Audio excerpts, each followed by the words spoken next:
Hey,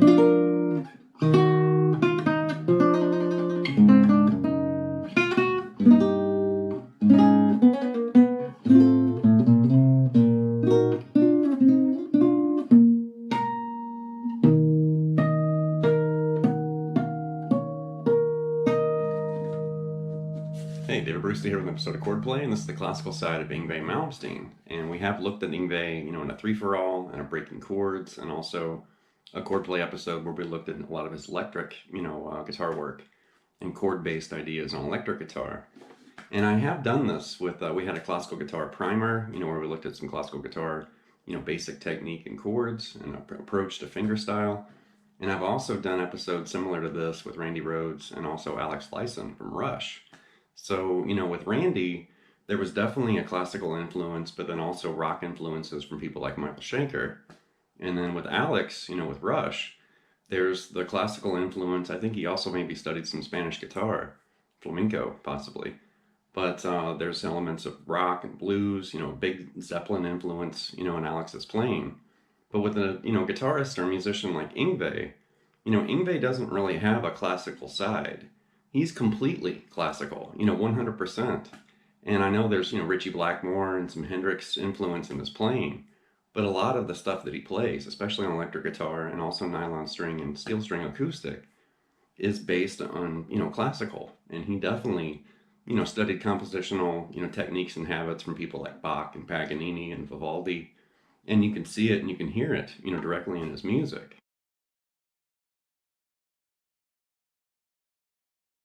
So with a guitarist like Yngwie, he's known for playing electric guitar and shredding, just blazing arpeggios and harmonic minor runs and Phrygian and diminished and Phrygian dominant and all this stuff. That's what he's known for.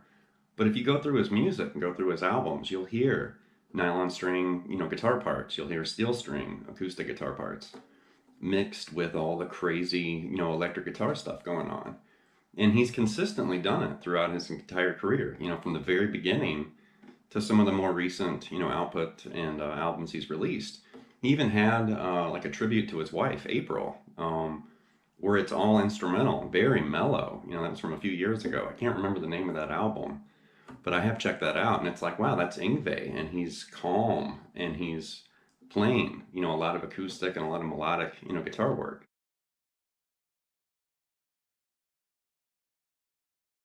And for this lesson, you don't have to play it on nylon string guitar. If you have an acoustic guitar at home, you can play with that. You could also play this on electric guitar. You don't have to play it on acoustic anything if you don't want to.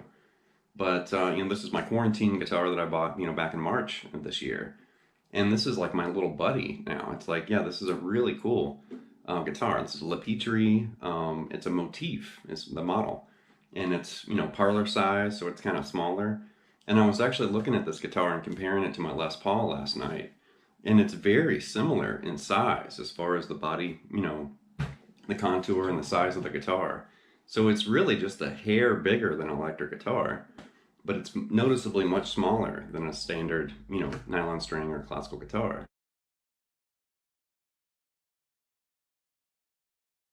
The opening, that was the very famous Black Star, from Rising Force. And I know that's probably the first thing a lot of you probably ever heard from Yngwie, depending on your age, and what you heard, the very first time you heard Yngwie Malmsteen. And I think that really turned a lot of guitarists, on their head, like, what? Because, Van Halen was already in full force, Randy Rhoads technically had already passed away by the time Yngwie really hit the scene. Randy was already gone.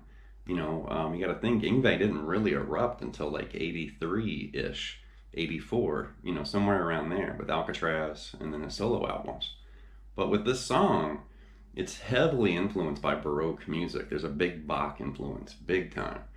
And, a lot of the chords are very basic. They're slash chords and kind of partial chords.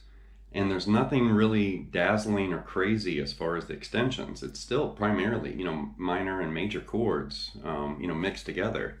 But it's the progression, and that really reveals this kind of Bach influence. But it's something like this.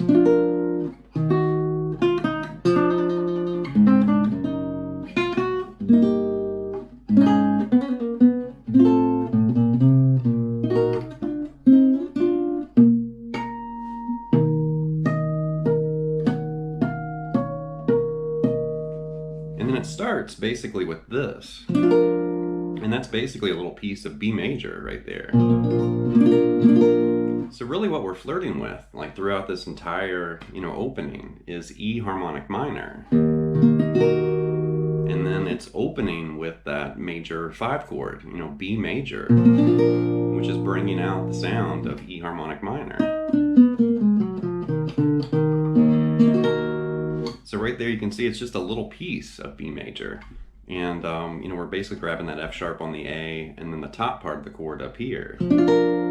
So it's really just the A string and then the G, B, and high E together. And then a little piece of E minor. And then right there it's like a little piece of B7 and you're hammering on that E note. So it's like B7 sus4, kind of implied.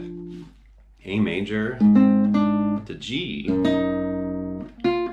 And then right there, you're basically playing E over G sharp. So right there, you've got this.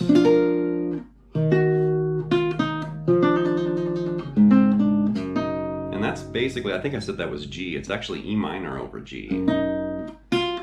And then it's E major over G sharp. And then right there, that's basically what, a A minor 11.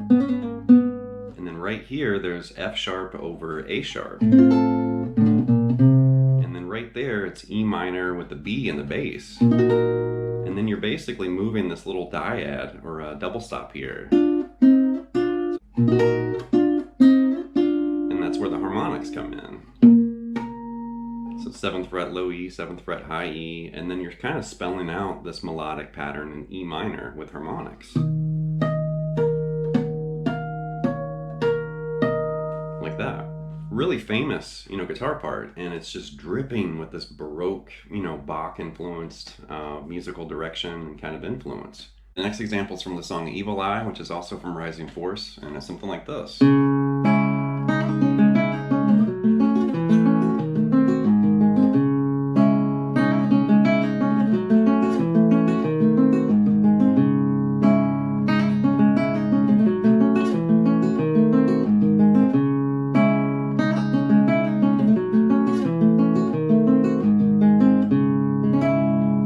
With this D minor, and he's also kind of playing with the sus2, that open E string up there. So the first time you're going to hit the open D and then the chord, and then you're going to hammer on pull off that open E to that F note back to the open E, and then just pull off the second time like this. Something like that. And then you've got G minor right here. And then G minor over F, and then E diminished 7 right here, and then A major right here, and then you just loop that.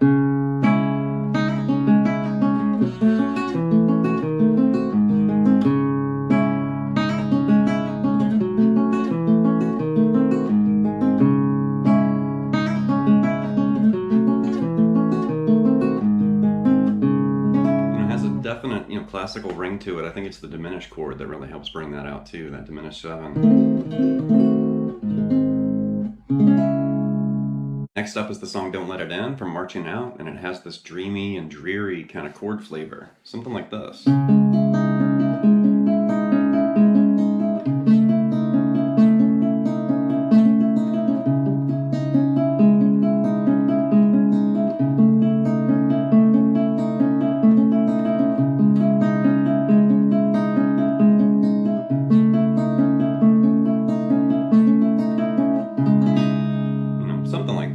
And that opening chord, that's a D minor add 9 right here with that open high E string. And then there's a kind of a pattern, a fingerstyle picking pattern. So that's the first pass. And then the second pass is right here. And then, so it has this haunting, kind of melodic quality when you play that. Chord's going to change, and then you have a B flat, a B flat sharp 11 over D right here. So everything's the same, it's just you've raised, basically this A up to A sharp right there. you could think of that a couple different ways, but I'm looking at that as a B flat sharp 11 over D right there. And then the picking pattern similar to what you had with that D minor add 9. And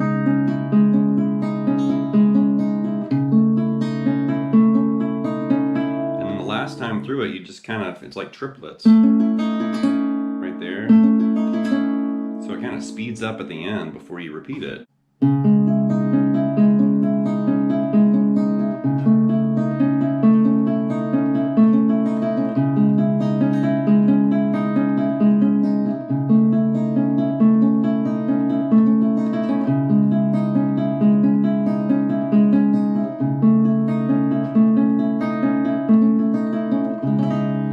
Big fan of guitar parts like that. It's haunting and mysterious. You know, I really like the chords and the progression, you know, and the way that's put together. The next example comes from one of my favorite Yngwie songs. It's from the Icarus Dream Suite Opus 4, and it's loosely based on Albinoni's Adagio in G minor. But in this piece, which is kind of extended, it's a big, you know, it's a big song. There's this really crafty, I think it's actually on a steel string acoustic. I think he's also picking it with a pick. But I'm just going to play it on nylon string, you know, with my fingers. But it's something like this. You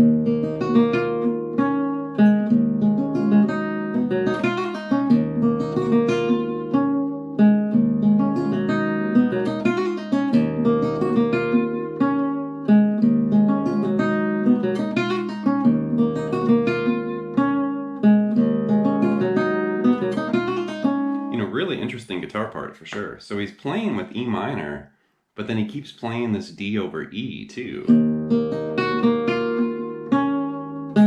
So right there in the beginning, that's basically, you know, E minor. And then he starts spelling out that D over E right there.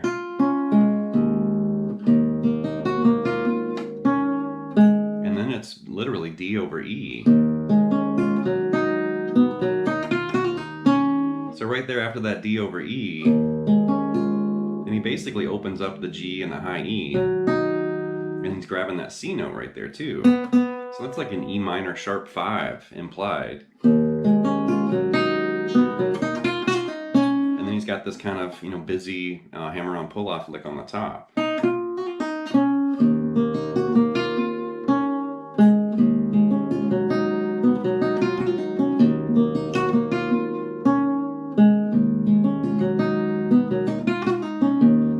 Just really stands out. It's kind of dark and mysterious, and the chords, you know, are unusual. That D over E, you know, keeps popping up. You know, really interesting guitar part. The outro from the same song, or the same piece, you know, Icarus Dream Suite Opus 4. There's this busy, kind of finger-picked, you know, part in D minor. It loosely reminds me of Tubular Bells, you know, from Michael Oldfield. Similar, it's not exact, but it kind of reminds me of that. And it's something like this.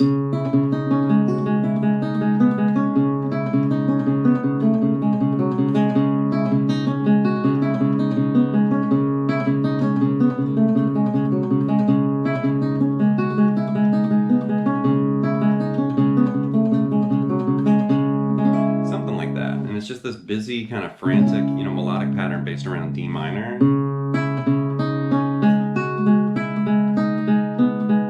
That's the first half.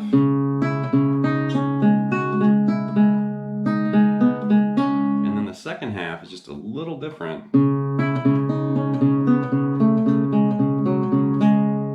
So the first part.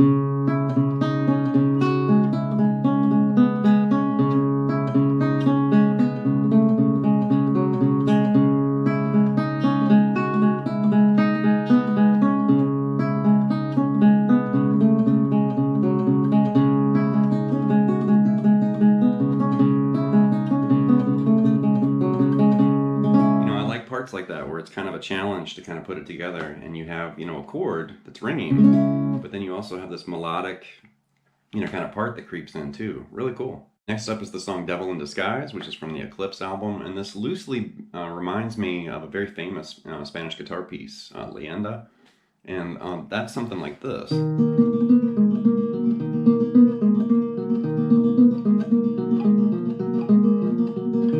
may have heard that before.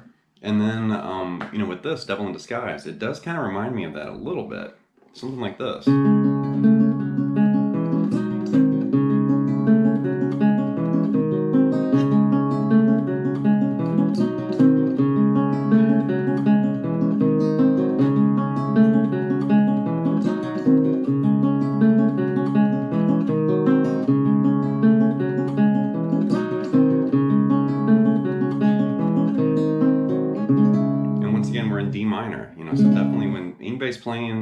nylon string or acoustic guitar parts, it seems like he really does like D minor and E minor, of course, too.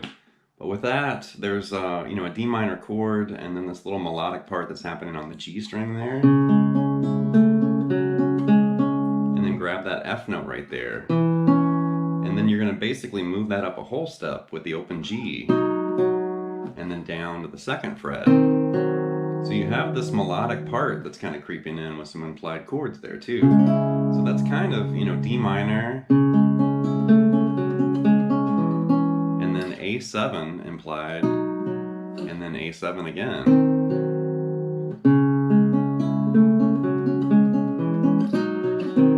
And then repeat the first part. And then literally just pick through an A7 chord right here, A7 over E, technically. So the first half, and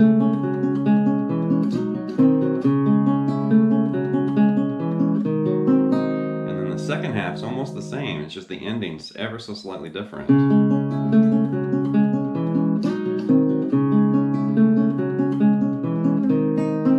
So the second time through, he basically hits that E string and then descends through the other strings instead of like that. And really interesting guitar part. And like I said, it kind of reminds me of that very famous, Spanish guitar piece, but it's in a different key, obviously played in a different area on the fretboard. But you can hear those little kind of subtle variations and, kind of expanded ideas, which I don't know if that's actually where Yngwie, came up with the idea for this, but it does remind me of that other piece. And it's just kind of a variation, that he moved into another key. And I could be totally wrong. Maybe the inspiration came from somewhere else, but it just reminds me of this. But down here.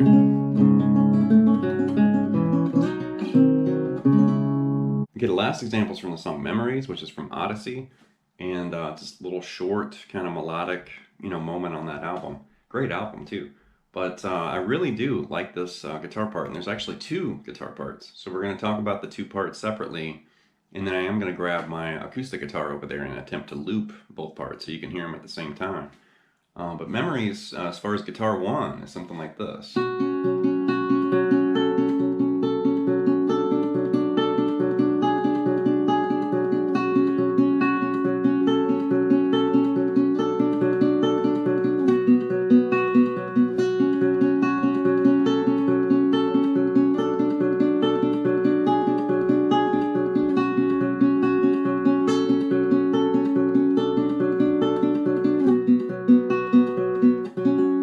Guitar 1, and that's basically like a little piece of G right there, G5, and then a G minor right here, and then G minor sharp 5, and then G augmented sus2 right here. So I'm basing all those little partial chords around G, that open G string, like that. G5, G minor, G minor sharp 5, G augmented sus2.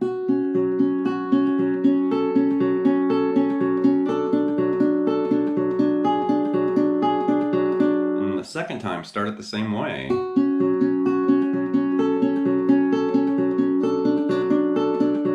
then the last chord, you're going to move down to this. That's a G sus4 right here. So that's guitar 1, and you're going to loop that.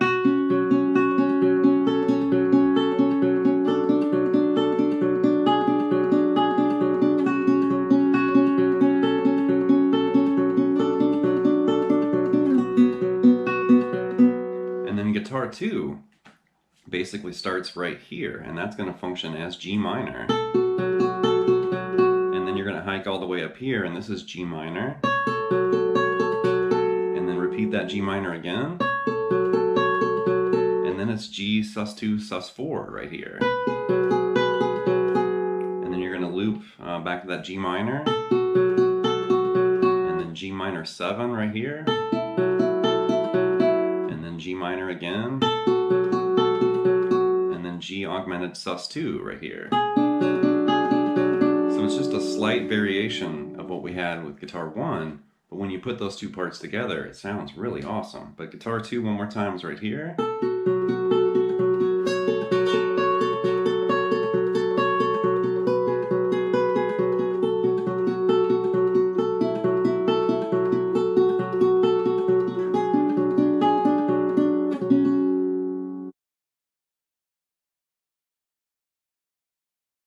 As promised, I'm going to loop both guitar parts together, and my nylon string doesn't have a pickup, so I wasn't really concerned, about performing with that guitar. And when I record with it, I can just stick a mic in front of it, no big deal. But with this, I needed to use the loop pedal, the TC Electronic Ditto looper, and my steel string actually has a pickup where I can plug in and kind of replicate this. And I think Memories is actually played on steel string acoustic. It's not played on nylon string. So this is actually more authentic, but it's something like this. Here's guitar 1. So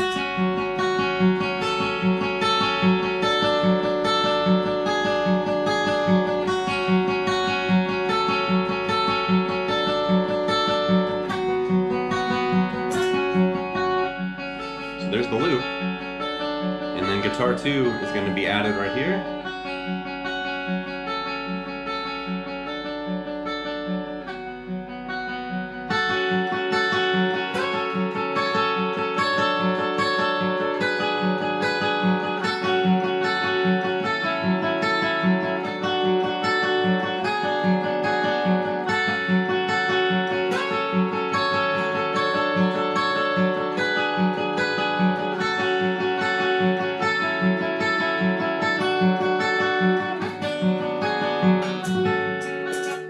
Really cool, and I love hearing parts like that and kind of fleshing it out by myself, where it's like, okay, can I tackle both those guitar parts? And you kind of learn from both halves, the lower position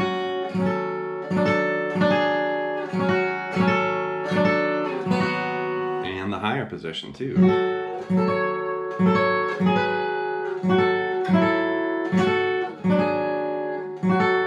Really cool. I love stuff like that. It's going to wrap this episode of Chordplay with the classical side of Yngwie Malmsteen. I'm definitely an Yngwie fan. I've been, admirer and a fan of his since I was a teenager in high school, and I kind of went from Van Halen, got into people like Satriani and Steve Vai, and I totally fell into Yngwie. I think everybody did, and I've always loved classical music, and I've always loved the guitar. And you put those two things together and I get excited, where it's like, yeah, I like the way it sounds. And classical music's really interesting. Classical guitar music and just regular, symphonic classical music I find very inspiring. And everything from Bach and Beethoven and Mozart all the way up to John Williams and more, contemporary composers and music. I love it. I think it's awesome. So there's definitely something you can learn from studying classical guitar music and, the music of people like Randy Rhoads, Alex Lifeson, Yngwie Malmsteen, and several other guitarists out there too. Of course, Ritchie Blackmore, and there's a ton of players you can learn from. But with Yngwie, it's really interesting that he obviously dove into a lot of violin music for a lot of his licks and phrases and arpeggios. But then he's also studied classical guitar music for some of these sounds that we kind of looked at in this lesson. So he has kind of studied, both worlds. Where Randy kind of studied more classical guitar music. I think Alex Lifeson's kind of studied more classical guitar music. And Yngwie obviously has studied classical guitar music from, Carcassi and Sohr and some of these composers. But it's really obvious he also, studied Bach and Paganini and Vivaldi and some of these other, composers. So he's very well-rounded, and it's obvious, obviously he's done his homework, a long time ago. I'd love to ask, and some questions, like when did you study this and how? Did you do it on your own? Did you study, with somebody as far as classical guitar? And definitely all the violin work and all those licks and everything. It's like, how did he do that when he was a teenager or whatever? It's like, wow, so impressive and so inspiring too. So anyway, leave some feedback and some comments. Please subscribe to Night Lessons, and I'll be back before you know it with more content material. Thank you.